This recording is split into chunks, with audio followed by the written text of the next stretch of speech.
I watched a video about the Nintendo fan base and it made me gain and lose brain cells. Yeah, send it to me. I'll watch it on stream. So beloved that it overshadowed the horrifying gauntlet of trauma endured by its What? In my last video I talked about The Wizard of Oz, a work of art so beloved that it overshadowed the horrifying gauntlet of trauma endured by its cast and crew. The studio behind the film was MGM, a company that for generations single-handedly carried the film industry on its back. Decades later, you could have said the same thing about Nintendo and the video game industry. In 1983, the US video game market crashed. In just 2 years, industry revenue had plummeted by more than 95%. True. Atari, the leading American games manufacturer, was forced to bury more than 700,000 unsold cartridges in a New Mexico landfill. The state of the video game industry was in shambles, providing ample opportunity for one Japanese company to pick up the pieces. Super Mario Bros. 新発売 In 1985, Nintendo released the NES in the United Is States. this just a Nintendo history? A console that rejuvenated consumer confidence. Sacrifices to the Church of In its Nintendo. darkest hour, the video game industry was rescued by a mystical company from a faraway land. Many fans of gaming have. I don't want to skip much of it, but I already know the history of Nintendo. By 1988, the NES accounted for a 70% share of the video game market, and the industry. I can was tell. Yeah, poised this is for really its good most stuff. prosperous period yet. Nintendo inherited the exalted title the savior of video games. Now, nearly 40 years and 6 Indiana consoles Jones! later, the warship is far from over. Okay, I will. Oh, it looks like he talked about... Oh, he's talking about...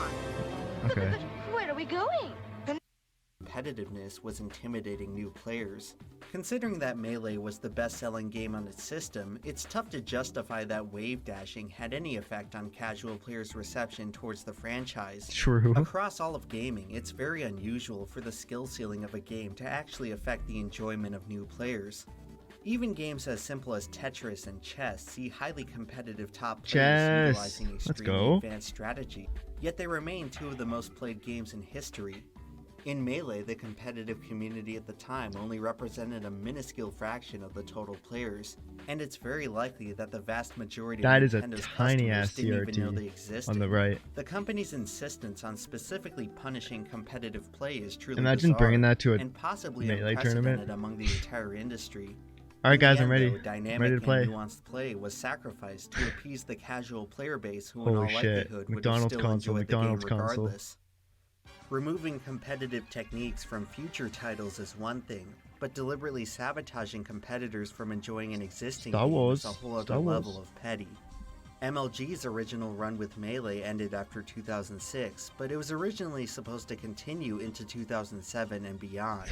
The organization was allegedly pressured by Nintendo to drop Melee from its pro circuit so as to not interfere Is it loud with the enough? release I can of turn it Brawl. up if you want. While other esports at the time were beginning to prosper, competitive Melee was subject to a dark age that would persist until 2013. I had that console shit at the dentist. Hell yeah. Yeah, I had one of those at my dentist too. Of course, Nintendo infamously tried to revoke EVO's rights to stream the event, a decision so unpopular that they were forced to back down less than 24 hours later. Right. This incident has been heavily publicized, but it wasn't the first time Nintendo tried to black out a Smash tournament. And it won't be the In last. 2010, MLG hosted their one and only tournament for Brawl, a tournament that was never seen by anyone outside of the venue. Nintendo refused to allow MLG to stream the event, and unlike the case with Melee a few years later, Brawl's stream was never reinstated. Nintendo's contempt for competitive play is something not seen by practically any other big-name game developer. It's common Such a long practice video, in I the don't know. industry today for developers I'll to watch it though. bankroll This is big interesting tournament actually. pots, because it's fairly well understood that a healthy competitive scene contributes to a more engaging product for all players.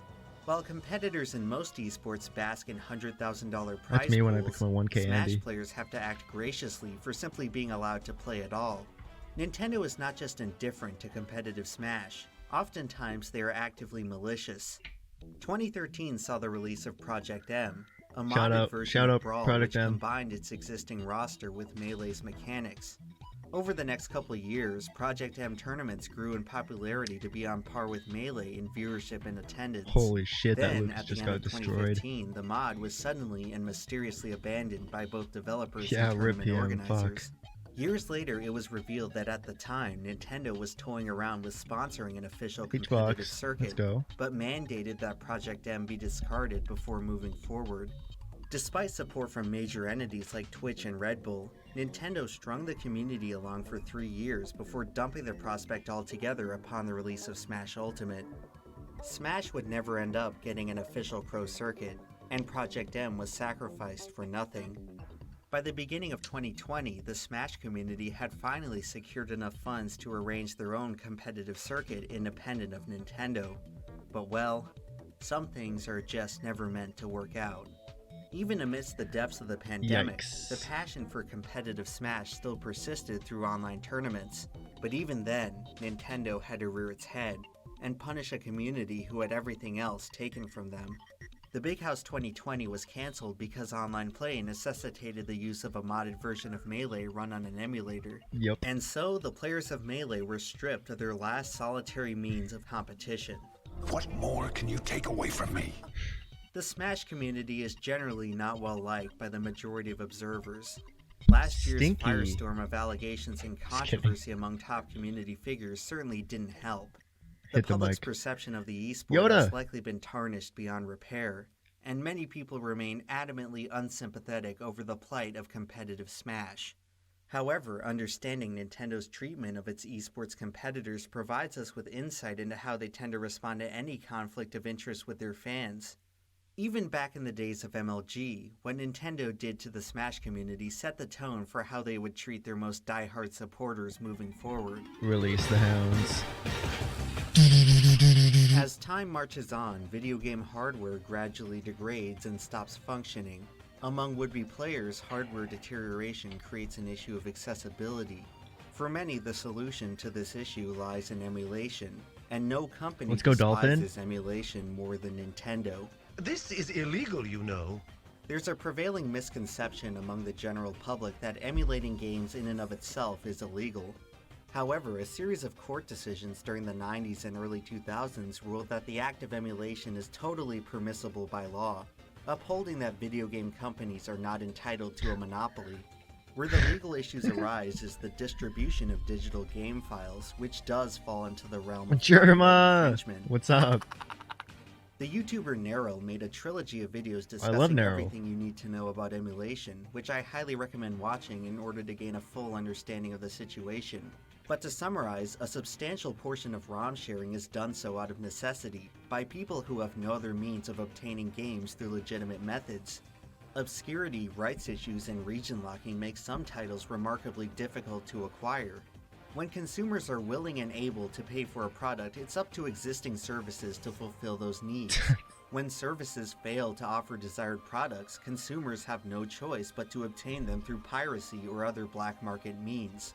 Most game companies understand this and offer ample opportunity for consumers to easily experience retro titles.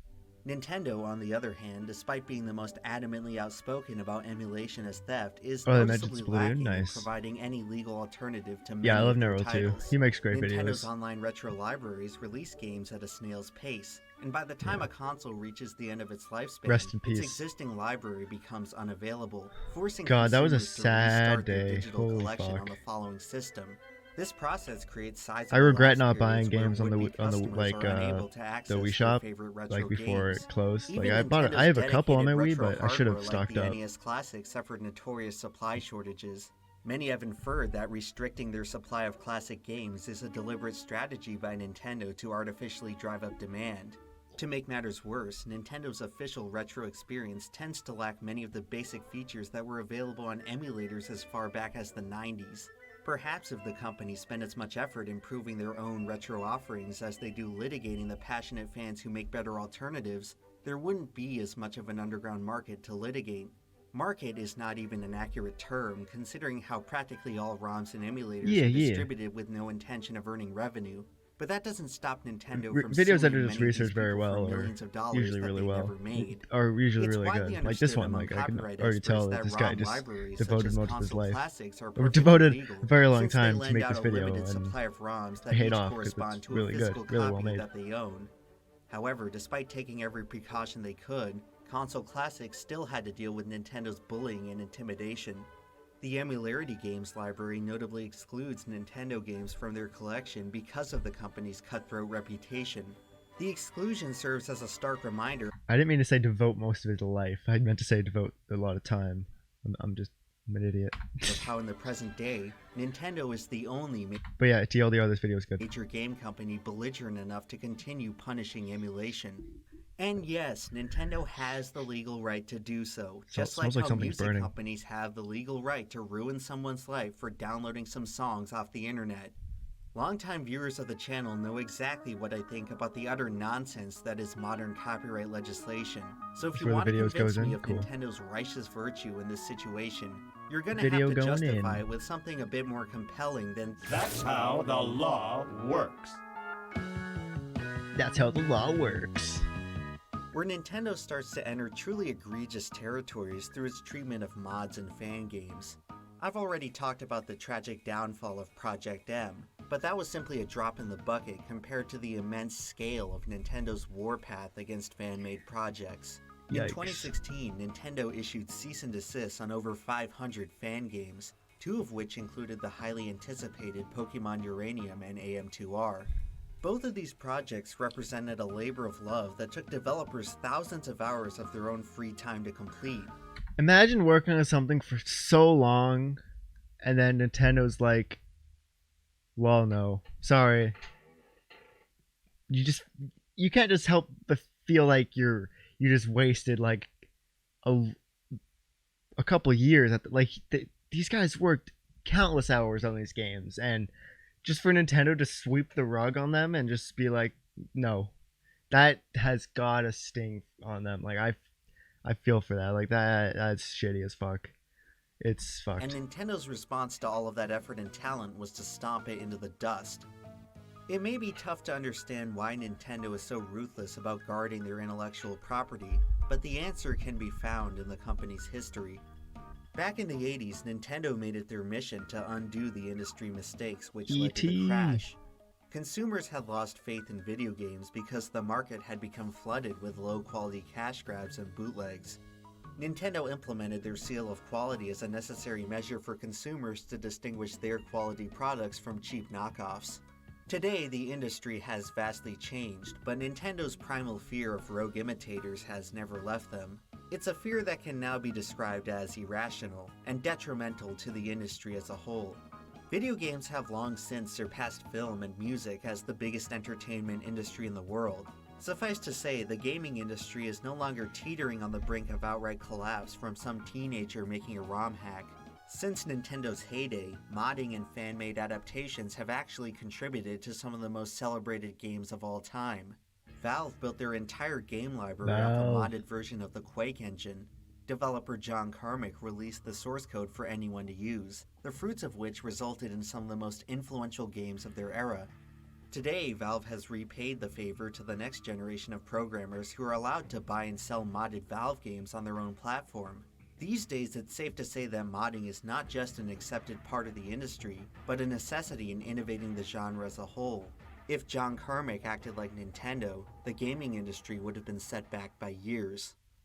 It's relatively rare for modern game companies to police fans creating mods of their games. Wait, what was but it's Pokénet? nearly unthinkable for companies to police fans create years. It's Pokénet. A combination of Pokemon and massively multiplayer online games like World of Warcraft. Oh. Damn. Super Mario 64 HD remake. Holy crap, that would have been beautiful. Zelda 30 tribute. Zelda Maker. Ooh, Zelda Maker. Nintendo should just make that. Like, come on, relatively Zelda rare for Maker, modern that would be game sick. companies to police fans creating mods of their games, but it's nearly unthinkable for companies to police fans creating videos of their games. So have you ever noticed how most Nintendo YouTubers only seem to start popping into existence about 4 years ago? Well, there's a very important reason Star for Wars. that, because in the early 2010s, being a Nintendo YouTuber was completely infeasible. Last year, Google Stadia creative director Alex Hutchinson posted a tweet suggesting that streamers and content creators pay a fee to game publishers for the privilege of having others watch them play. This post got absolutely ratioed out of the ballpark. I mean, really, what a totally asinine statement. Can you actually imagine how dystopian it would be if companies actually did this? Except, one company has done this, Nintendo. At one point, it was actually worse than even what this guy suggested. Paying In developers. 2013, Yeah, Nintendo fucking Content ID right. claimed all footage of their games on YouTube. If you used even a fraction of Nintendo gameplay, that video wouldn't earn you a dime. It turns out that punishing everyone who makes videos about your games is a good way to ensure that no one makes videos about your games. As YouTube Let's Plays exploded in popularity at around the same time, Nintendo Booty began pie. to realize that their decision was costing them millions in potential free advertising. So in 2015, they sheepishly restored content creators' ability to earn revenue, this time taking a 30% cut. However, in order to get your 70% share, you were forced to manually apply to their partner program so they could micromanage your channel and make sure that you didn't step out of line from their standards. This policy persisted for more than 3 years before Nintendo finally scrapped it and allowed content creators to do what literally every other game publisher was fine with the whole time. Nintendo is such an utterly baffling company to me because the hard part of running a game studio comes so easy to them. They can pump out masterpiece after masterpiece without breaking a sweat. As far as I can tell, they treat their employees quite well. It's just the simple no-brainer public relations tasks that seem to utterly escape them. If EA or Blizzard or Sony or Epic Games did just some of the things Fortnite. Nintendo do on a regular basis, you'd never hear the end of it. I love that What gift. makes Nintendo any different? How do they keep getting away with it? Well, the main difference between Nintendo and all of these other companies comes down to one factor: the fans. Go back and grow Me. up. But I'm warning you, My people. once you're grown up, you can never come back. My people. I understand that for some people, Nintendo is more than just some company that makes good games. Whole generations of people grew up with them. Many saw Nintendo as a defining part of their childhood and have absorbed the company and its characters as an integral piece of their identity. For some, Nintendo evokes profound nostalgia for simpler, Where's mine? happier days. For others, it represents a refuge from the abuse and torment of their reality. You'd be hard-pressed to find any other brand that can summon such powerful feelings of vulnerable youthful innocence. I'm not here to disparage people for being passionate about something they truly and unabashedly love, but recognizing the zealous loyalty of the Nintendo fanbase is a necessary step in diagnosing the problem. Jesus. Here's the problem. After The 40 new years of making such religion. beloved games, Nintendo has spawned a following of apostles who worship the company with religious dedication. It's not enough for them to simply engage with the products.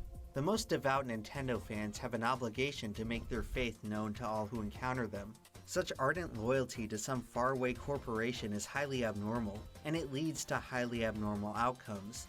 Nintendo is certainly aware of the immense goodwill which their customers share, and rather than reciprocate it, they have harnessed it, and are currently riding it all the way to the bank. They're confident that they can get away with almost anything, because a substantial portion of their audience have adopted the dogmatic belief that the company is incapable of sin. Recently, there have been prevailing discussions online about the toxicity of fandoms and stan culture, and while the same few notorious subcultures get brought up over and over again, I rarely see anyone mention the Nintendo fandom in these conversations. In my experience, the most extreme Nintendo Gamer fans are rage. as psychotic and maladjusted as any other fandom, and I'm tired of pretending that they're not. I always imagine that Nintendo doesn't have to pay a PR team to run damage control because their fans will do it for them. It seems that no matter how low the company stoops, it will always have a human shield of fanboys lining up to make excuses for them. The most diehard fans are so quick to forget about the company's misdeeds that you'd think they have amnesia.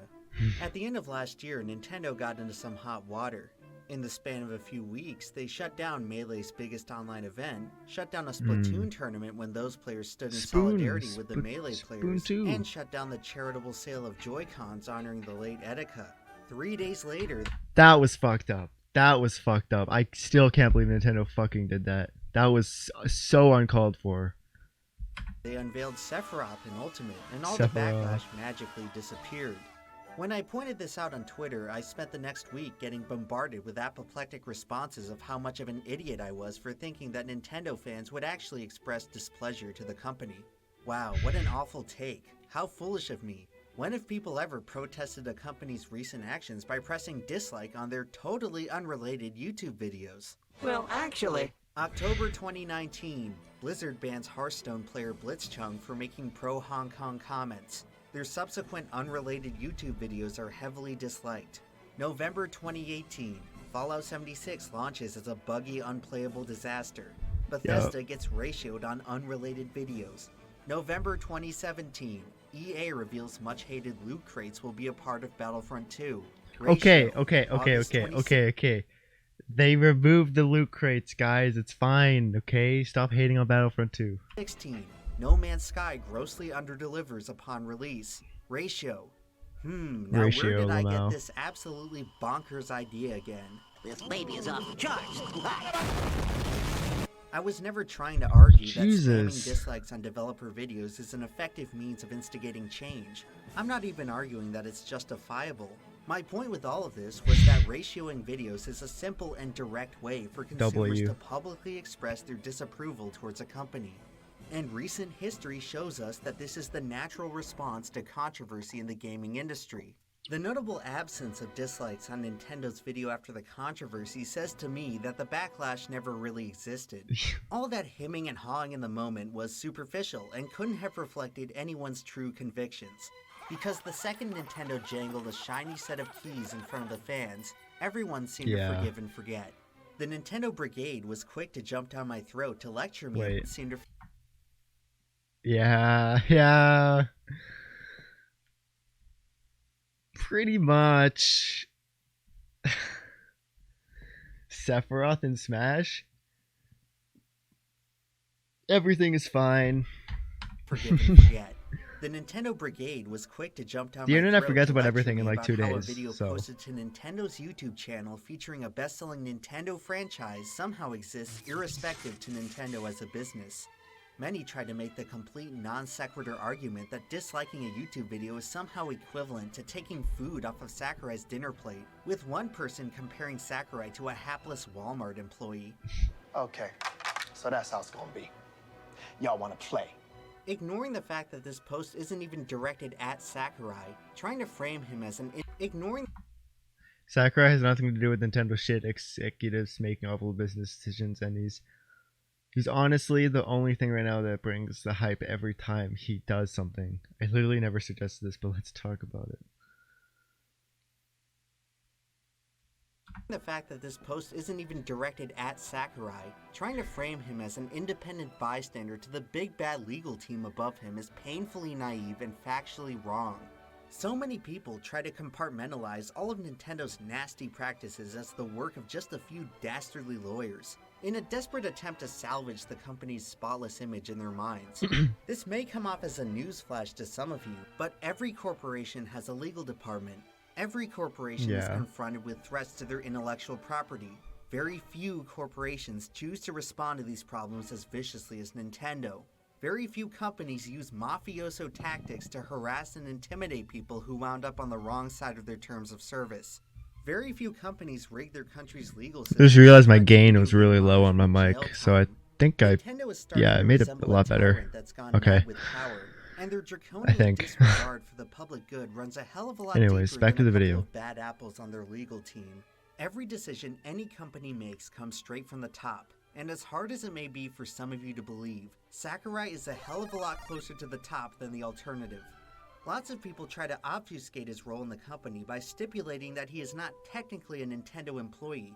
This point is completely irrelevant when you consider how Sakurai's actions directly influenced the bottom line of the company, and how his entire career trajectory was dictated by Nintendo's success. He is the spokesperson for Super Smash Bros. By definition, he represents the views of the company. Hello?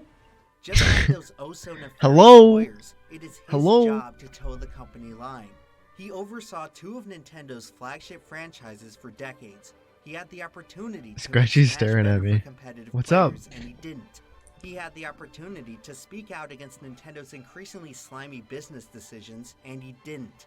To claim in any way that Sakurai somehow exists in a vacuum, completely free of Nintendo's influence, demonstrates a complete ignorance towards the nature of business. Wish you were here. But hey, who am I to dare commit sacrilege against one of Nintendo's prodigal sons? If Nintendo is God, Sakurai and all their other spokespeople are Jesus Christ and have been idolized as such. Holy You're not allowed to fuck. criticize them, and you're especially not allowed to undermine their supreme authority. When Nintendo does all that anti-consumer stuff, they're just operating within their fair and justifiable legal right. But pressing dislike on a Sakurai video, now that's just cruel. Who would even consider doing such a thing? 11 months before this, the Nintendo fandom actually decided to make use of the dislike button to protest the addition of Byleth to Smash The Ultimate. Nintendo And they fan didn't base seem to be hates too women. concerned over I mean, the Sakurai's feelings Smash here. fan base. Blatant double Maybe the standards Nintendo fan base, aside, I don't know. It's somewhat enlightening to realize where the Nintendo fandom's priorities actually lie. Yeah. Complaining about an optional Women. DLC sword fighter in a game with 80 other characters. I can't help but think that Wait, some this is people this is exist in recent. Like, Neverland. because I Tangible saw. Oh yeah, problems in June the 30th. world Wow, don't this is like concern them. fresh. Only when Fresh their off the whimsical press. Wonderland is disrupted do they show the slightest signs of resistance. Fortunately for Nintendo, pacifying the mob is as simple as unveiling the next shiny new toy. And therein lies the ultimate problem. There was once a time where enough people would object to Nintendo's decisions and the company could actually be convinced to listen. Now we've reached a point where the militant worship of the company is drowning out dissenting voices in practically all cases of controversy. All of us are left to reap the consequences of a company who knows their audience will tolerate anything they do as long as the product on screen is good enough. They can charge $20 a year for a barely functional online service. That Yeah. they can charge $80. And that's why I don't pay for such Nintendo significant Online. defects that they make many games True, my borderline Joy-Cons are unplayable. fucked. My Joy-Cons are They've actually released fucked. That's why I'm waiting. games that That's why I'm waiting for the. That's why I'm waiting for the Skyward Sword Joy-Cons. The fucking Master Sword and Highland Shield Joy-Cons. Like, whew, those are gonna be my replacement Joy-Cons from day one. Why am I talking so far away from this mic? It's like one I should be talking closer to. Anyways, yeah, Joy-Cons, no good. That's another thing about the Nintendo Switch OLED. They didn't even make like new Joy-Cons. It's just the same old shitty Joy-Cons that are gonna break in 6 months. Yeah, Nintendo is kind of a weird champ. Anyways, cost more than the originals. They can arbitrarily limit the release window of games for no other reason than to jack up the price. yep. They can force customers to purchase an additional console if they want to create a second island in Animal Crossing. At what point will Yeah. Nintendo cross the line to where the customer is no longer willing to get ripped off? Fortunately, Nintendo has the most loyal fans in the world, and that line is nowhere in sight. Money. I will still buy shit from them. I couldn't give less of a crap to the free Melee thing. That's the problem. You don't give a damn. And my problem is I care too much. Also, what the hell you are calling Nintendo consumers pathetic? Am I pathetic for having a Switch? Yes. In the church of Yes. Nintendo, the most adoring followers make the best sacrifices, and as time goes on, the untouchable deity only grows more hungry. The sad reality is that the solution to Nintendo's problems rests on the shoulders of the people least likely to do anything about them. I get the impression that many Nintendo's just gonna keep doing this shit because they know that the fan base is just gonna keep buying their stuff over and over again, and it's true. I will keep buying all their products. Well, no, I'm probably not buying the Switch OLED, but yeah. Yeah, Nintendo. of Nintendo, Nintendo's man. followers somehow feel indebted to the company, as if spending their hard-earned cash on the games, consoles, and collectible figurines isn't payment enough. They coerce themselves to Collectible give more and more figurines. to a company who is only intent on taking. The cycle of exploitation will perpetuate itself until the fans wake up and recognize that they don't owe Nintendo anything. Perpetuate itself. This line speaks to me. Don't ask questions, just consume product and then get excited for the next product. Exactly. Look at the shelves behind them. Look at my shelves. Fans wake up and recognize that they don't owe Nintendo anything, and that a corporation 6,000 miles across the ocean doesn't actually care about them. If you're looking towards Nintendo for salvation, you'd be better off placing that faith anywhere else. Before Nintendo will change the way they treat their fans, the fans must change the way they treat Nintendo. 40 years ago, Nintendo saved the video game industry. Now it's up to Nintendo's fans to save themselves. I'm not asking for people to hate Nintendo. I'm not asking for people to hate the fans. Fuck that. All I'm asking is TikTok. for everyone to step out of Dancing Neverland with the and to Switch. treat Nintendo as just another company. Which it is.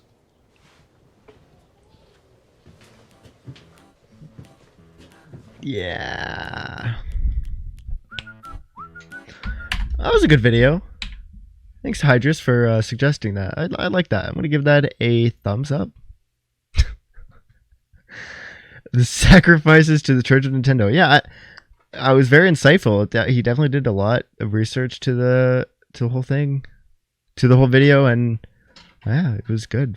40 years ago, Nintendo saved the video game industry. Now it's up to Nintendo's fans to save themselves. The problem with all this is that Nintendo just sees us as dollar signs, and until the fans actually like realize that, then maybe we can do something about it. But the thing is, Nintendo is just gonna keep on pumping out like remakes, and they're gonna keep re-releasing the Switch for the 5th time, and we're just gonna eat it up. We're just gonna eat it up because we can't do anything about it. We're just dollar signs to them, and it's sad. Nintendo doesn't care about the fan base at all. We're just money to them, and we're just gonna keep consuming their product over and over again. And yeah, I mean, just look at my entire collection. It's a lot of Nintendo stuff.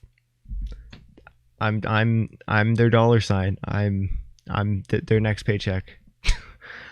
me solely is their paycheck. I buy all their products. No, anyways.